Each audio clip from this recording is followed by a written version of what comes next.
Hello gaming enthusiasts, my name is John, sometimes known as SaltyJohn, and I am one of the head judges for the Warhammer 40k events, including the championships at the 2018 LVO, or Las Vegas Open. I was a head judge last year also for 2017. I'm also a contributing writer for Frontline Gaming and a member of the TFG radio crew. With LVO just a few days away, Frontline Gaming and the head judges thought it would be a good idea to put together a video to give you a couple of reminders, again in many cases, of some important items for the Las Vegas Open. If you listen to signals from the Frontline, Chapter Tactics, TFG Radio, if you read various things on the Facebook groups for 40k, a lot of this might be old news to you. You probably have heard it other places, but if not, here we go. The first reminder I'd like to bring up has to do with game length, tabling, and concession scoring. I'm going to go ahead and just read through the items for you, and we'll have it displayed on the screen. Game length, tabling, and concession scoring. Each game lasts 6 battle rounds. At the game's conclusion, the player with the higher total score is the winner. If one player chooses to concede before the game has come to a natural conclusion, they automatically score 0 points, and their opponent is marked as the victor. At the time of concession, the victor keeps their current score and earns 4 points per remaining battle round towards the primary mission, assuming their army has enough forces to accomplish mission objectives.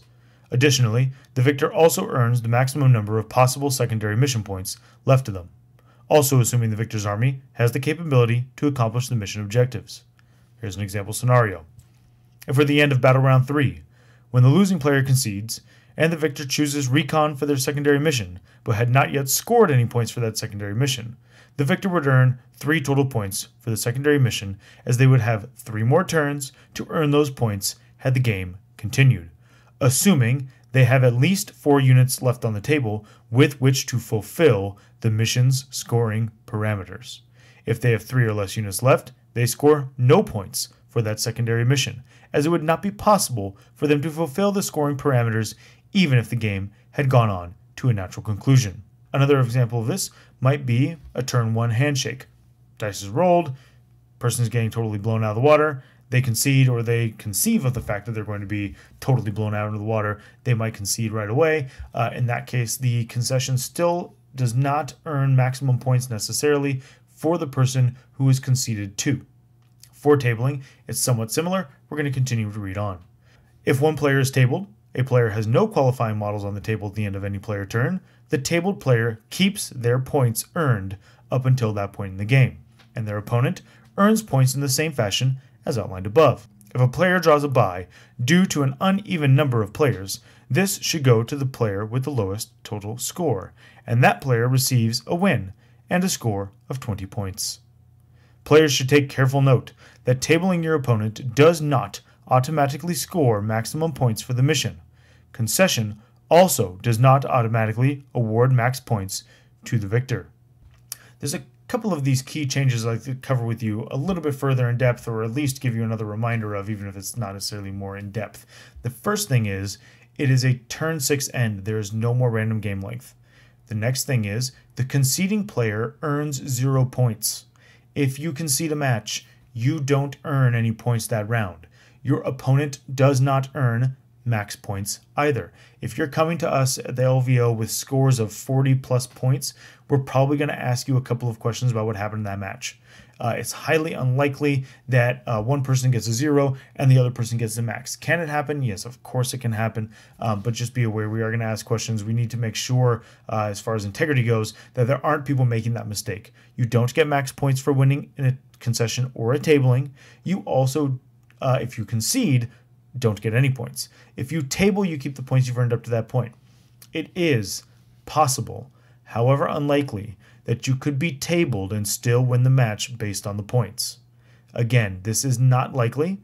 However, if it's a late turn tabling, a late game tabling, like being tabled on turn 5, maybe even turn 4 you get tabled, it is conceivable, however unlikely, you could still win the match. I'd like to give a friendly Denizens of the Warp reminder now for all of you Chaos Demon players out there. It has been heavily hinted at multiple times in multiple places by many people on the internet in different places that if you are going to play Chaos Demons, you should not plan on being able to deep strike Mortarion or Magnus using the Denizens of the Warp stratagem. Just a friendly heads up. Please don't show up with Morty and Magnus, or Rick and Morty, whatever internet name you want to give them, and expect to be able to deep strike them in a Chaos Demons list. Okay? Friendly reminder for like the 1000th time, I believe. For conversions in painting, there are some very important notes we need to give you. Let's go over counts as first. First of all, a counts as must be well done. If it's a hodgepodge, if it's looks like a kindergartner made it, this is not going to work as far as a counts as goes. They must be well done. You must have a sheet for each opponent with what each model is if the army consists of many counts as models. And a great example of this would be Matt Root's Orcs counts as AdMech last year. If it were the 2018 LVO and Matt Root were playing that army, he would be required to bring an army list with pictures that accompany each model explaining what they are and what they have so that the opponents are perfectly clear. And this is a list per opponent, just like you need an army list per opponent. Counts as does not mean this las cannon is a heavy bolter. Counts as could mean all models with a custom weapon that all look the same and are the appropriate size and shape of a heavy bolter count as heavy bolters, so long as they are used consistently in that manner throughout your army. When in doubt, you should send pictures in for approval. You're running out of time on that. Get on it if you need to. Storm Ravens are not count as Fire Raptors. They need to have significant conversion to bring them in line with the size of a Fire Raptor. So if you plan on bringing a Storm Raven and using it as a Fire Raptor and doing no conversions on it, that's not going to happen. Also, they have to have the appropriate weaponry. There are some very good examples on the screen right here. These Storm Ravens, or this Storm Raven, has been converted heavily to fit the size and dimension of a Fire Raptor and have the appropriate weapons. There's a 3-color based minimum. We will pull models. This means you have to have painted 3 colors on the model, and the model has to have a finished base. We are going to pull models. They pulled models at the SoCal Open. This is the new standard for Frontline Gaming Run events. So be sure you've got that done. It would really suck for you to have models pulled. We had a member of my 40K team, the team I play on, at SoCal Open. He had models pulled. First day because he did not have the 3-color minimum base. He hadn't gotten the message. He hadn't read the player pack all the way through. Read your player pack all the way through. He hadn't gotten a message like this in a video or seen it somewhere else on the internet. And it was not cool. It sucked for him that he had to do that, but those are the rules, so you need to get used to them. 3-color minimum plus a finished base, or we will pull the models from the table. You need to bring legible army lists for each of your opponents and a copy for the judges. So, for example, you have an army list that's handwritten on the back of a napkin, probably not a good idea. Things happen. We'd rather have the list be legal because you had to change it at the last minute and scribble all over it than for it to be an illegal list. While we're on the subject of lists, this is a friendly reminder.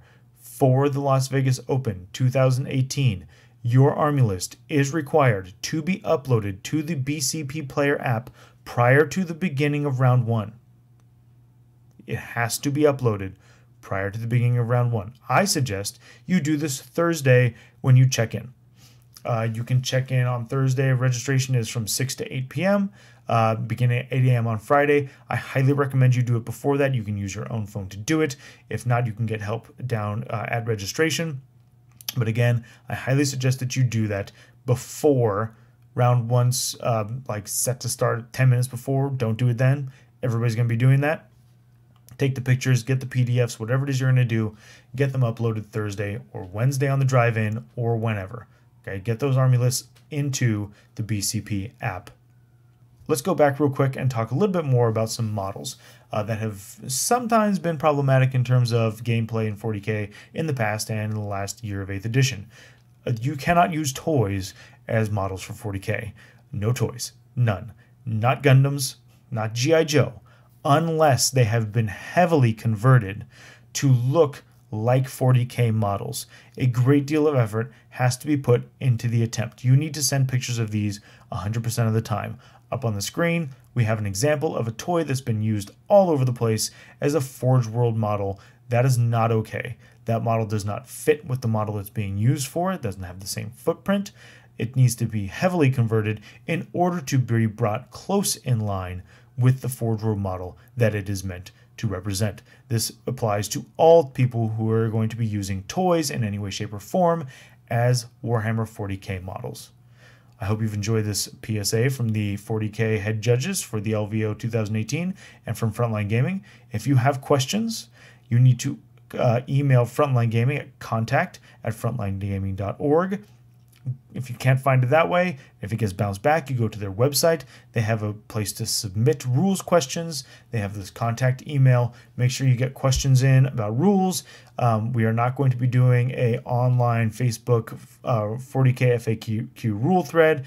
We are not going to be doing an FAQ pack. That is not really something that is needed anymore. So if, like last year, we had a lot of that stuff going on online, we're not doing that. If you have specific rules questions, you need to send them to Frontline Gaming. You need to send them to contact@frontlinegaming.org or go online and find out the spot. Again, also, if you had planning on using heavily converted models, some type of a toy that's been converted, or if you are questioning whether or not your army is 3 color minimum plus basing because you're rushing at the last minute to get them done, which I'm not judging you, lots of people do that, you need to check. Send in some pictures and check and make sure that all this stuff is kosher before we begin. You don't really want to get there the day of and have stuff getting pulled or being told that's not okay. You should have checked with us. And remember, army list for every opponent plus an army list for the judges. And your army list must be uploaded to the BCP player app. Okay, I'll see you all in a couple of days at the Las Vegas Open 2018.